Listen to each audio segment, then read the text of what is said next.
Good morning, Matthew, and everyone out there. Um, yeah, it's morning, and yeah, we're up. So typically, when we talk about risk of dementia and we talk about sleep, Matthew, what's our most common thing that we talk about when we talk about risk of dementia and sleep patterns? Yeah, the importance of getting enough sleep because I know you often point out that very important thing when you're sleeping, when you're truly sleeping, your brain is cleaning itself out. All that interstitial fluid, all the cerebral fluid, all of that is cleaning the brain. And that's a very important thing. Very important. And so you're healing, you're recovering, you're doing this restoration thing when you sleep, you're reviewing the day. There's so many things going on. So, typically we're worried with people not maybe getting quite enough sleep or hardly enough sleep. And we get concerned when people live with dementia about the like not getting enough sleep for partners anyway, especially 3 a.m. wake up and getting clothes on, ready to go, or Lewy body maybe not being able to get to sleep much at all during the night and then being up in the day, or night owls that just routinely are up at night when you're an early bird or a deer in the day. That's our usual. And yet there was an article that came out recently that talked about, interestingly enough, their numbers were different than some of the other numbers, but still, if you are concerned about dementia and you get less than 6 hours a night, your risk factor goes up by 18%. All other things being held the same, you have an 18% greater risk of developing a dementia than people who have, 6 to 8 hours or so. Now, here's the thing that was different though. If you get more than nine, like it's more than 8, 9, 10, 11 hours of sleep a night, your risk factor goes up by 28%. Oh, All right. So too much, too little. You sound like Goldilocks. I mean, this has a Goldilocks kind of feel to it. it is Like, a phenomenon. Yeah. okay, you got to get the just right. And it's like, well, how stressful could this be trying to find the right bed or trying to find the right amount? Which Teepa, let me just pause this right there too, because this sounds very familiar to or similar to everything, right? It's everything in moderation. Okay, what's moderation?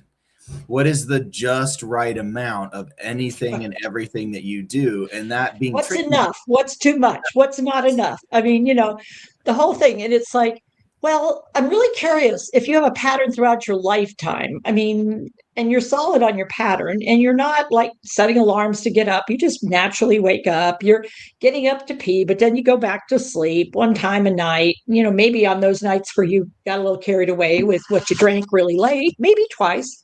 Yeah. So, this whole idea of this range, and I think we have to be super careful. Like, so what's your health factor in general? But I mean, just to be aware, sleeping more is not necessarily a whole lot better than sleeping too little. I mean, that's the thing I would take away from this is like, so the goal is not to sleep as much as you can. And it's also not probably to play catch up. Yeah. Yeah. You know what I mean, right? Yeah. To play catch up. If So I all sleep week long, 12 I'm hours getting by today, with not enough, setting the alarm, making myself get up, that kind of thing. And then on the weekend, long hibernation periods. yeah. That's what I suspect is sort of like drinking, sort of like anything. I suspect that's not safe. I'm just saying, probably not. But unfortunately, probably a pattern that people are all too familiar with. Yeah. I mean, quite honestly. Yeah, sleeping in on the weekend. And Teepa, this just dawned on me too. Something you brought up earlier. The importance of us also recognizing sleep patterns for each other. I mean, how often have you asked your partner, your husband, your wife, your mom, your dad, whoever, hey, how do you typically sleep at night? Or like how long do you typically sleep? Or what's that like? Really get ready. What time do you go to bed? What temperature do you set the room at? I mean, Mhm. what do you like, covers tucked in or loose? I mean, what are some factors? And like, are you a real light sleeper, a heavy sleeper? What's your rhythm like? Do you have a typical wake up time to go to the bathroom, or it depends on the dogs? That kind of stuff. Because if you knew that stuff, Teepa, I'm curious, how would that affect? So if I was supporting somebody who's living with brain change, how would that affect their ability to truly sleep, to truly rest if Yeah. I knew that versus if I didn't? Well, or if I just assumed it was similar to mine. Yeah, the assumption. We all know what assumptions do. I'm not going to Yeah, say yeah. it. So really what we're talking about here is maybe we should pause just a little bit when, it's like, oh, too much sleep. That's not good. It's like, well, let's pause. Let's take a deep breath. Let's sort of unwind or figure out a little bit here. Let's acknowledge, yeah, and then let's sort some things out, and then let's exit the pause. And first of all, let's think about maybe 6 pieces of the puzzle for ourselves. Let's look at everything that's going on for ourselves or for the person I'm supporting. Let's take a look at that. Let's take a look at the brain changes, the environment. Is this a change? Is this a pattern? Is this gradual? Are there reasons why more sleeping is is possibly needed? And that moves me to gem states. Because as people are experiencing, especially amber, ruby, pearl states, the pearl state is sleep state, but it's like the shell's there. How much you mess with the shell determines how well the pearl can rest versus the reflexes coming into play. The ruby, I have a hard time transitioning from active to still, but once I'm still, I may have a hard time transitioning out of still. You want to look for the moments when I'm really just not as still as I was, which is why I'll often recommend in bed sensors of movement, because it tells me when somebody's going from absolute stillness to starting to move around a little bit. It gives me some advance warning that maybe I should head over there if they're starting to jiggle about a bit, because it could be that they're getting a sensory message that they're not good at picking up on, which means they may be thinking about getting up, getting going, doing something that, or they may just sort of rouse up a little and then go right back to sleep, but they voided a huge amount. Yeah. So this being aware of this also informs then, what am I going to do about this stuff? What are the cues and the strategies I can use? And then, of course, that leads me to, what kind of dementia are we living with here, or combos? And it turns out it does sort of matter a little bit. So we have that resource, because what we don't want to do is get abusive or get neglectful.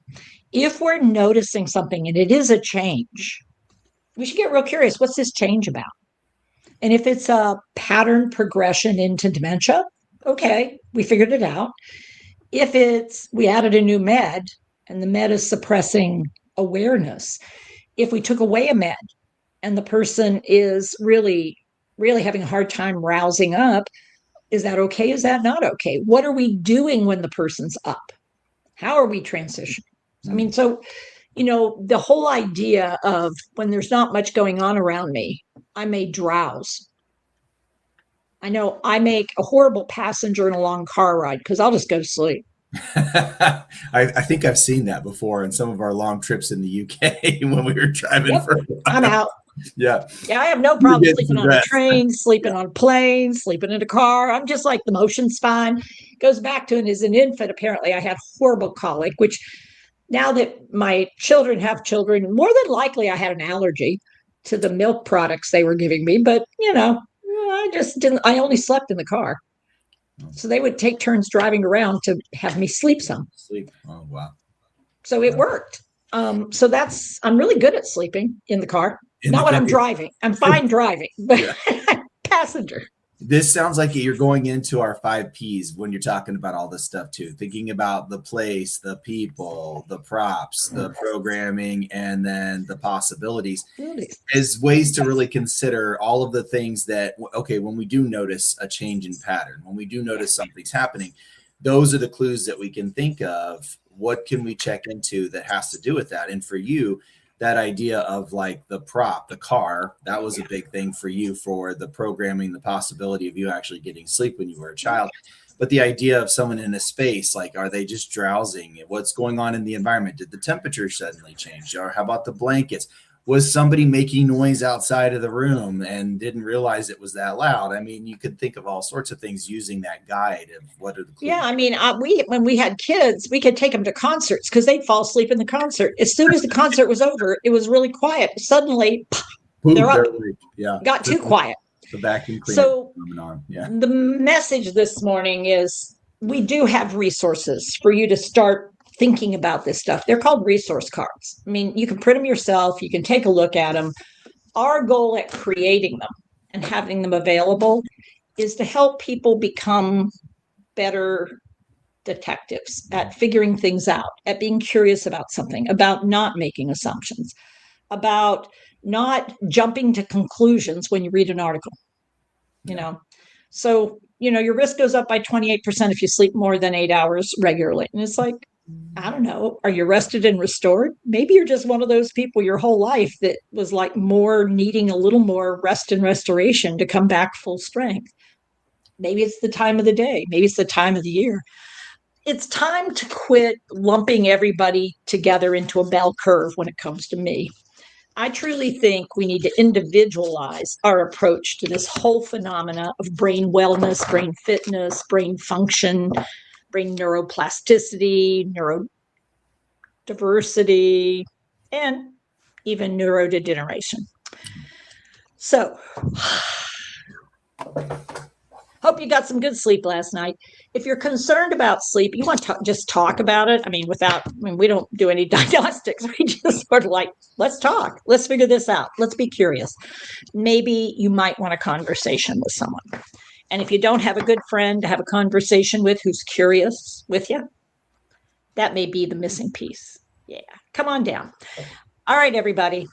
It's time for you to take care of yourself. Take care with your care. Half calf for me till it's time to switch over. Till next time, see y'all soon. Get some rest when you need to. Thank you, Teepa. Bye, everybody.